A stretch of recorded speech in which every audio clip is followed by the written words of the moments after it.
ធឿនធីរ៉ារហ័សនាមអ្នកលេងពូថៅដៃពីខេត្តខេត្តព្រៃវែងក៏ដូចជាអ្នកសាងក្រេឌីតឲ្យគុណខ្មែរផ្ទុះល្បីល្បាញខ្លាំងឡើងនៅក្នុងកំឡុងឆ្នាំ2022គឺដើមឆ្នាំតែម្ដងបន្ទាប់ពីឈ្នះខ្សែក្រវ៉ាត់ថៃហ្វៃដោយវាយឲ្យកីឡាករសៃយកភូមិផានមួងបែករងរបួសធំ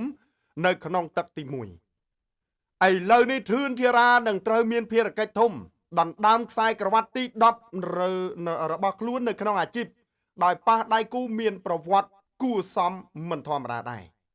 អ្នកនិយមតាមដានវិស័យកីឡាប្រដាល់គុណខ្មែរជាទីគោរពនិងជាទីរាប់អានពុកម៉ែបងប្អូនការប្រកួតដែល Gainsbourg រៀបចំជាមួយនឹងស្ថានីយទូរទស្សន៍ Town Full HD TV នឹងត្រៀមចេញជាផ្លូវការប្រកួតក៏កាន់តែគិតខិតចិត្តចូលមកដល់ហើយដែរ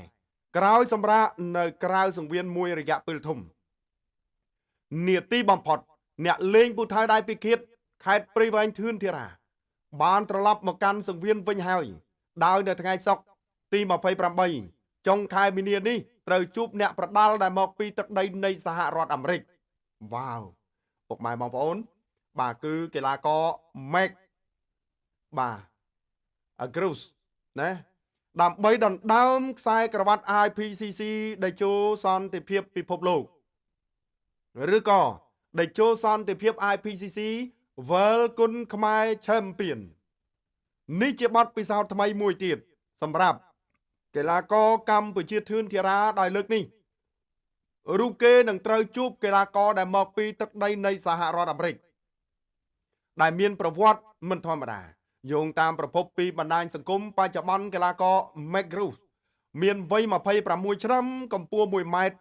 រMagrus គឺជាកីឡាករម្នាក់ដែលបានហ្វឹកហាត់ប្រដាល់សេរីតាំងតែពីកុមារភាពនិងបានប្រកួតជាច្រើនលើកច្រើនសារប៉ុន្តែគេបានចាប់ផ្ដើមប្រឡូកចូលជាអ្នកប្រដាល់លំដាប់អាជីពនៅក្នុងឆ្នាំ2022ក្នុងនោះគេធ្លាប់ឆ្លងកាត់ការប្រកួតបាទចំនួនពុកម៉ែបងប្អូន20ដងបាទឈ្នះ12ផ្ដួលដៃគូឲ្យសន្លប់9ដងនិងចាញ់6ដងនិងស្មើ2ដងការប្រកួតចុងក្រោយកាលពីថ្ងៃទី15ខែមីនារូបគេបានស្មើជាមួយនឹងកីឡាករ Alex បាទ Heradas ចំណុចពិសេសរបស់កីឡាករអាមេរិករូបនេះគឺមានកណ្ដាប់ដៃវាយត្រង់ច្បាស់ហើយអាចប្រើបានទាំងជង្គង់និងផ្លែកែងយ៉ាងល្អថែមទៀតផងគូបញ្ជាក់ជូនផងដែរថាការប្រកួតនឹងប្រព្រឹត្តទៅនៅថ្ងៃទី28ចុងខែនេះគឺជាការប្រកួតលក្ខណៈដណ្ដើមខ្សែក្រវ៉ាត់ដូច្នេះប្រសិនបើមានការប្រកួតអ្នកប្រដាល់មកពីខេត្តព្រៃវែងកូនសិស្សលោកគ្រូអេភូថងអាចទទួលបានជ័យជំនះនោះរូបគេនឹងក្លាយទៅជាកីឡាករកម្ពុជាដែលមានខ្សែក្រវ៉ាត់ច្រើនបាទបំផុតម្នាក់ពលគឺ10ខ្សែទៅហើយអញ្ចឹងមានន័យថាគេក៏ក្លាយទៅជាកីឡាករកម្ពុជាម្នាក់ទៀតដែលមានខ្សែក្រវ៉ាត់ច្រើនពុកម៉ែបងប្អូនដឹងហើយមានរឿងសុភ័ណ្ឌបាទមានឡុងសុភីឥឡូវនេះមកមានធឿនធីរ៉ាមួយទៀតបើសិនជាធឿនធីរ៉ាឈ្នះមួយខ្សែនឹងទៀតគឺ10ហើយបាទខ្សែក្រវ៉ាត់របស់ធឿនធីរ៉ាអញ្ចឹងបងប្អូនមួយចំនួនថាMagrus បាទវ័យ26ឆ្នាំកម្ពស់1.80 ម៉ែត្រនេះមកពីទឹកដីនៃសហរដ្ឋអាមេរិកមិនបានវាយបានដល់8 10ដង20ដងអញ្ចឹងខ្ញុំសូមជម្រាបទៅកាន់បងប្អូនវិញដូចគ្នានៅប្រទេសគេមានការប្រកួតលក្ខណៈស្ម័គ្រចិត្តទី1ទី2ពាក់កណ្ដាលអាជីពនិងទី3គឺលក្ខណៈអាជីពនៅពេលបច្ចុប្បន្ននេះបើយើងនិយាយទៅបងប្អូនឆ្ងល់ថាហេតុអីកីឡាករដែលវាយនៅ UFC វាយបដាល់ដូចជាបដាល់សកលវាយតា13ដង14ដងតម្លៃខ្លួនរាប់លានដុល្លារបងប្អូនគាត់ឆ្ងល់ថាម៉េចក៏វាយតា13 14ដងក្រងខ្សែក្រវ៉ាត់រហូតដល់ទៅ4ខ្សែ3ខ្សែអ្នកខ្លះវាយតា10ដងអីខ្សែក្រវ៉ាត់4ខ្សែអញ្ចឹងខ្ញុំសូមសម្រាយទៅនឹងបន្តិចតាក់ទងទៅនឹងការប្រកួតនៅប្រទេសជឿនលឿនយើងនិយាយថានៅប្រទេសគេជឿនលឿនប្រទេសយើងកំពុងអភិវឌ្ឍយើងនិយាយពីប្រទេសជឿនលឿនមុនខ្ញុំសម្រាយបន្តិចប្រទេសជឿនលឿនគេបែងចែកជា3ដំណាក់ទី1លក្ខណៈស្ម័គ្រចិត្តគឺពីក្មេងហ្នឹងហើយហាត់លក្ខណៈស្ម័គ្រចិត្តប្រកួតក៏បានតម្លៃខ្លួនដែរនៅសហរដ្ឋអាមេរិកខ្ញុំបានសួរទៅកាន់បាទលោកពូដែលគាត់រៀបចំការប្រកួតនៅអាមេរិកហ្នឹងហើយគាត់ថាក្មេងៗវាយអត់បានតម្លៃខ្លួនទេបាទអត់មានតម្លៃខ្លួនទេគឺស្ម័គ្រចិត្តឡើងប្រកួត អាហ្នឹងគឺលក្ខណៈស្ម័គ្រចិត្តហ្នឹងហើយអញ្ចឹងគាត់វាយយកបទពិសោធន៍ពីក្មេង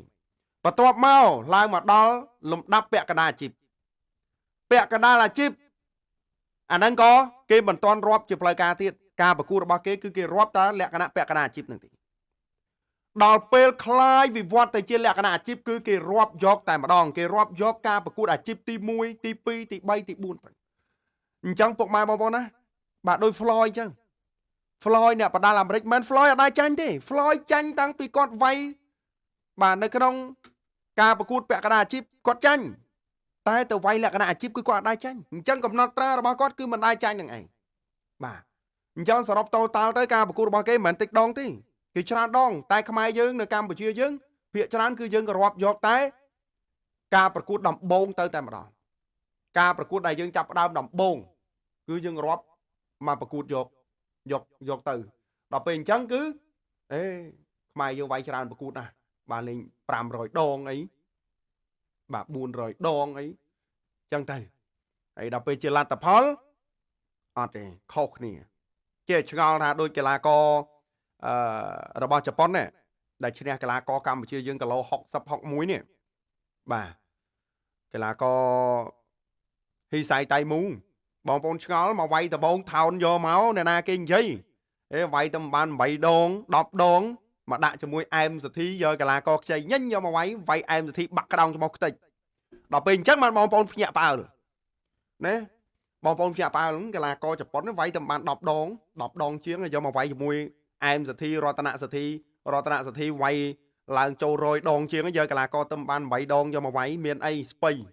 ឡូវនេះមកឈ្នះទាំងពេជ្រសម្បត្តិមកឈ្នះទាំងឈុតសេរីបានថងបងប្អូនអត់មានណាគេនិយាយអាលីងនឹងហ៊ីសៃតៃមូការមុនថោនយកមកពីណាគេក៏រិះគន់ដែររឿងហ៊ីសៃតៃមូបាទក៏ប៉ុន្តែឥឡូវនេះមកទៀតហើយ Macruz អញ្ចឹង Macruz នេះបាទការប្រកួតរបស់គេលក្ខណៈអាជីពបងប្អូនមួយចំនួនខ្ញុំឃើញគាត់សើចបាទគាត់សើចចំអកថាយកកីឡាករវាយទៅបាន8 10ដង20ដងយកមកវាយមួយធឿនទៀតបាទបងប្អូនណាសូមជម្រាបគេបែងចែកគ្នាដាច់ណាស្ម័គ្រចិត្តអាជីពនិងចូលទៅដល់ស្ម័គ្រចិត្តពាក់កណ្ដាលអាជីពនិងអាជីពអញ្ចឹងគេចែកគ្នាដាច់ហើយមិនទាន់គ្រប់អាយុវាយនៅអាមេរិកតម្លៃខ្លួនក៏ដកយកមកចាយអត់បានដែរសូមជម្រាបណាបាទនឹងខ្ញុំស៊ូទៅកាន់លោកពូស្រែបស្រយដែលគាត់រៀបចំការប្រកួតនៅសហរដ្ឋអាមេរិកដែលកូនគាត់ឈ្មោះ Preston ហ្នឹងដែលខ្ញុំតាក់ទងគាត់តាំងពីយូរហើយតាំងពី2019 2018បាទដែលខ្ញុំស្គាល់គាត់ហ្នឹងគឺខ្ញុំតែងតែអាសាលេងឆាតលេងស៊ូនាំពីសុកទុកគាត់អីចឹងទៅហើយជាលទ្ធផលគឺយើងបានទទួលមកវិញគឺបែបហ្នឹងគឺយើងដឹងអំពីតាក់ទិកនៃការប្រកួតនៅអាមេរិកហ្នឹងអញ្ចឹងបាទខ្ញុំមានអំណះអំណាងខ្ញុំត្រឹមត្រូវបាទខ្ញុំអាចយកមកលើកឡើងបញ្ជាក់ជូនបងប្អូននៅក្នុងវីដេអូឃ្លីបនេះឲ្យបានដឹងថានៅគេបែងចែកមិនបើគេរាប់តាំងពីប្រកួតដំបូងថ្នាលទៅច្រើនដូចតែគ្នាហ្នឹងណាបងប្អូនណាច្រើនដូចគ្នាតែគេអត់រាប់ទេថ្នាលគេកត់នៅក្នុងថ្នាលហ្នឹងគេកត់ផ្សេងពាក់កណ្ដាលអាជីពគេកត់ផ្សេងនិងអាជីពគេកត់ផ្សេងគឺចែកគ្នាដាច់បាត់អញ្ចឹងតើតើទៅនឹងព័ត៌មានក៏មានតែប៉ុណ្្នឹងដែរជាចុងក្រោយបាទសូមជម្រាបលាបាទ